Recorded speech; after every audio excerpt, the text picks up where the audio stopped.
చౌరంగి నేను Nehru Asiatic society park Jawaharlal Nehru road Chowringhee Raj సమయంలో ఒక నాగరికమైన విహార ప్రదేశంగా ఉండేది. దాని ఉత్తర చివరలో ఒబెరాయ్ గ్రాండ్ భారతదేశంలోని అత్యంత సొగసైన హోటళ్లలో ఒకటి. ఇది 1870లలో స్థాపించబడింది మరియు గ్రాండ్ హోటల్గా పిలువబడుతుంది. ఇది భారతదేశంలో అత్యంత ప్రజాదరణ పొందిన ఫ్యాషన్ మరియు ఆకర్షణీయమైన హోటల్గా పరిగణించబడుతుంది. ఒబెరాయ్ గ్రాండ్ వెనుక 1874లో నిర్మించబడిన కొత్త మార్కెట్ ఉంది. ఈ కవర్ మార్కెట్ క్లాక్ టవర్ను అధిగమించింది. అనేక ఇంటర్ కనెక్టెడ్ కారిడార్ల వెంట దుకాణాలు ఉంచబడ్డాయి. పురాతనమైన వాటిలో ఒకటి యూదుల మిఠాయి మరియు బేకరీ నహమ్స్.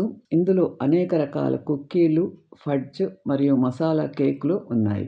దాని దక్షిణ చివరలో పార్క్ స్ట్రీట్లో ది ఏషియాటిక్ సొసైటీ 1784లో బలీయమైన ఓరియంటల్ పండితుడు సర్ విలియం జోన్స్ స్థాపించబడింది. అతను లాటిన్ మరియు సంస్కృతం యొక్క సాధారణ మూలాలను స్థాపించిన మొదటి వ్యక్తి మరియు సంస్కృతాన్ని అన్ని భాషల తల్లి అని పిలిచేవాడు. సొసైటీ యొక్క మ్యూజియం మరియు లైబ్రరీలో సంస్కృతం, అరబిక్ మరియు పర్షియన్ భాషలలో 60,000 పాత మరియు అరుదైన అన్ని భాషల తల్లి అని పిలిచాడు.